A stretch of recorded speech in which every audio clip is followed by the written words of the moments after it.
right, welcome into Real Deal Sports Talk with KP. Yes, that was the Go Cubs Go, as the Chicago Cubs there on the north side have finally broken through and gotten that all-important World Series win. Congratulations, Cubs fans. Congratulations, Chicago Cubs. Congratulations, North Side. What a victory. What a series. It was amazing to watch. I want to thank everybody for tuning in this morning, listening to my show. We've missed a couple days here and there due to illnesses and things like that, but we're back on track this morning. So thanks for tuning in. Thanks for listening.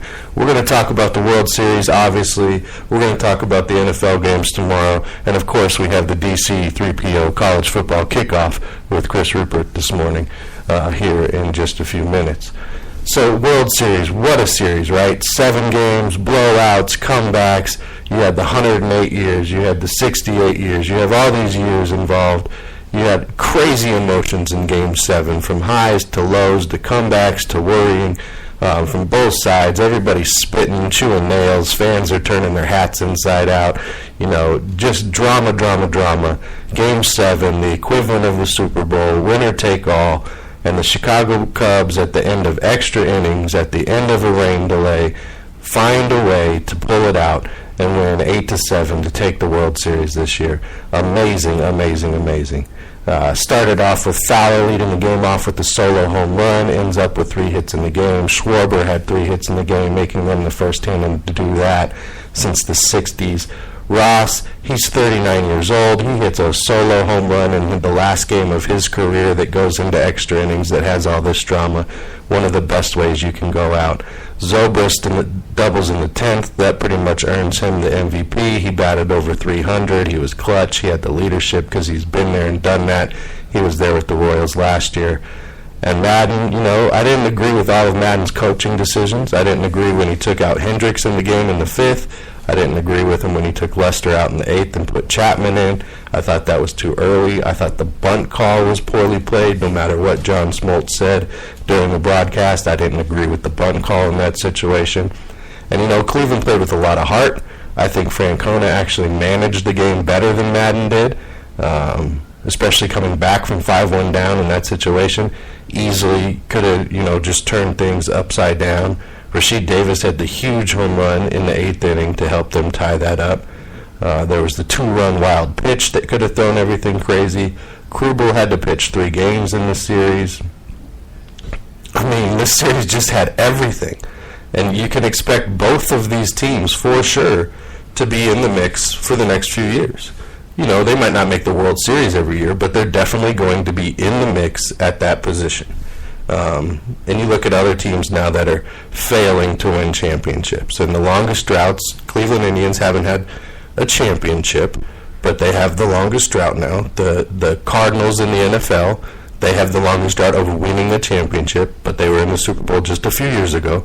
So I'm going to go to 2 teams that haven't been in championships in a very long time, and that is my Detroit Lions and your Cleveland Browns.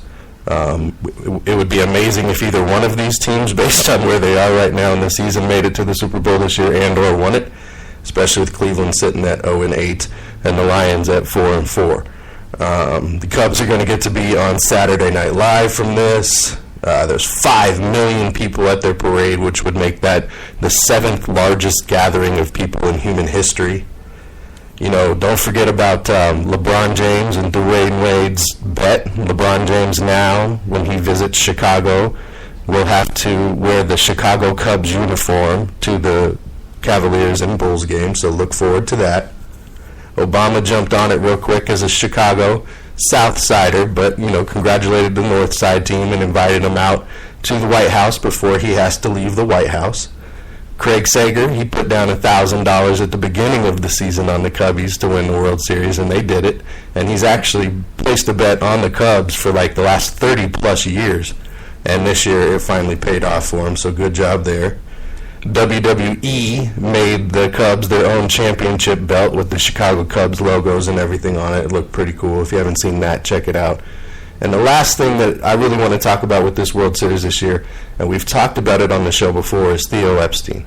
The job Theo Epstein has done as a general manager now is something to be in awe of. as a baseball fan or a sports fan. To go into two organizations back-to-back that have had 80-plus year droughts for championships, to turn around the culture, to make the moves, the trades, pull the pieces, hire the manager that ultimately leads to the culture change and leads to championships. He in that circle, in the Major League Baseball circle, Theo Epstein is now the equivalent of a god in that circle. So, take it for what it's worth. It's not omnipotent in any way. It's a different use of the word God. So be aware of that. I'm not giving him special powers. But he will be able to walk into any baseball area and it's going to be like, oh man, that's Theo Epstein. He can take your team to a World Series. He can get you a championship. You give him 5-6 years, he'll turn your club around. And he did it. I mean, appreciate what he's done. Going into Boston, 86 years. Going into Chicago after that, 108 years. Took him a little longer in Chicago than it did in Boston. Boston had more pieces in place when he got the job there. But impressive nonetheless.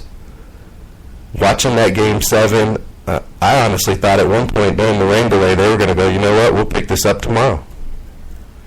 I didn't think the rain was going to cut out, and it cut out long enough for them to get the rest of that game in. It was amazing. I didn't have a dog in the race. I'm not a fan of either one. We've talked about, my affiliation with Major League Baseball teams before. There's teams I like to see win. I told you guys either one of these teams would be a good story. I found myself at rooting for both teams during the game. Cubs up 5-1. I'm like, man, I wish this game was a little closer. I hope Cleveland comes back. Cleveland starts coming back. I'm like, Chicago fans, they're going to be flipping out. I hope Chicago can keep this lead. Then I switched over again. They tied it up. It's even. I can feel my heart bumping. I can feel my competitive spirit wanting to get back out there and do a little something and be part of all the excitement that was going on. It took me back to the one baseball championship I have won as a player on a team.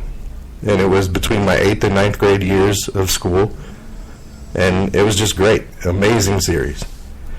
All right, let's move on to the DC3PO College Football Kickoff, shall we? All right, Chris. How you doing, Chris? Doing well. Good. What a sports week. I'm so glad to have you on right now. Amazing games we got going on in college football today, I think. Amazing games we saw this last week, too, with baseball. Yeah. The week in baseball, we were just talking about that. Go Cubs, go. That Game 7, the way it played out, you had highs and lows for both teams. You had the drama of the extra innings, the rain delays. Oh, man, it was great. Were you able to, did you catch the Game 7? Oh, yeah. I love baseball. I caught it all.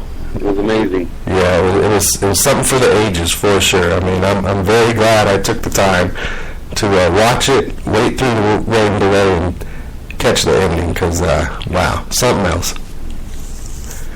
Now, with any luck, we'll have some of that same kind of stuff today with some of these games we got out there in the college football. Let's talk about some of these games, and then we'll also talk about the rankings there in the college football playoff that came out this week, because got a lot of people upset. A lot of people aren't happy with that.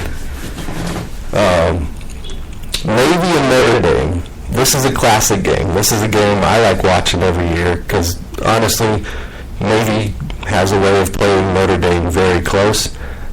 This is a classic matchup. Navy's the ranked team this year as opposed to Notre Dame being in the ranked rankings. I'm taking Navy in this game. How does DC3PO see this playing out? Did I hear you right? You just said that you're taking Navy? I'm taking Navy today, yes. Okay, all right. we got this game at 11:30 Eastern Time on CBS in Jacksonville, Florida, and From 1964 to 2006, Navy failed to beat Notre Dame once. The Fighting Irish have racked up 43 straight wins in the annual series until the midshipmen finally beat them in 07. That was if you remember, the nadir of Charlie Weiss era. Yep. Navy proceeded to win 3 of 4, including the first for Notre Dame and Brian Kelly, but since then the Irish have taken control with 5 straight wins. Continuing this brief streak is by no means guaranteed at the neutral site of Jacksonville. Notre Dame survived to beat Miami last week, but it is a 3-5 with a defense that is still vulnerable despite last week's, impressive effort. New look Navy offense, 10 new starters, already beat Houston, ranks 20th in yards per play. There's a good chance that this game, which Notre Dame really needs to keep bowl hopes alive, will go down to the wire. I don't see it that way, and DC3PO doesn't either. It's got a 70.3% win probability for Notre Dame, 33, Navy 25. Okay. I'm on the outside looking in. I'm okay with that. I'm okay with that. I'll take it. I like it when the shipmen can upset everybody and shock the world a little bit when they play the Notre Dame Fighting Irish. Well, I think also because of the Naval Academy being on, Army plays Air Force, and I think this is the first time in like 30 years where Army's actually the favorite. Really? They're the favorite today? That'd be interesting because the winner of that game could very well go ahead and get that Commander-in-Chief trophy this year. Yeah, we'll see. That's a tough slog for Air Force. It's still going to come down to Army-Navy. All right. Well, those games are always competitive and fun. They don't always get the best quality athletes, but they get some guys who really like to play the game. One team that I really see they're liking to play the game this year is the Duke Blue Devils. They just seem to be having fun and going out there and, we're just going to play. They got Vodtech. They got the Hokies this week. The Duke's been playing everybody tight. Can they get one over on the Hokies today? I'm taking Vodtech, by the way. Yeah, Virginia Tech has fallen once in a road game. It should win, getting upset by Syracuse, which coincidentally runs the same kind of offense as CU does. But do not expect another stumble like that from the Hokies. They control their own destiny in the ACC Coastal. They have a good chance of winning out in the conference. Duke, on the other hand, is 0-4 in the ACC, just lost their leading rusher to a season-ending injury. Blue Devils are going to have a lot of trouble moving the ball against Virginia Tech defense that has played pretty well. And they also don't have the defense to slow down Gerard Evans and the Hokies, much improved attack there. So Virginia Tech should win this game pretty easily. DC3PO has a 78.4% win probability against Virginia Tech 29, Duke 16. All right, I like it. That game's at 3:30 on ESPNU Eastern. So if you guys got the U, if you got the ESPNU, check that one out. The Hokies, this is a club I've always enjoyed watching, honestly, especially under Frank Beamer. Their special teams was something else.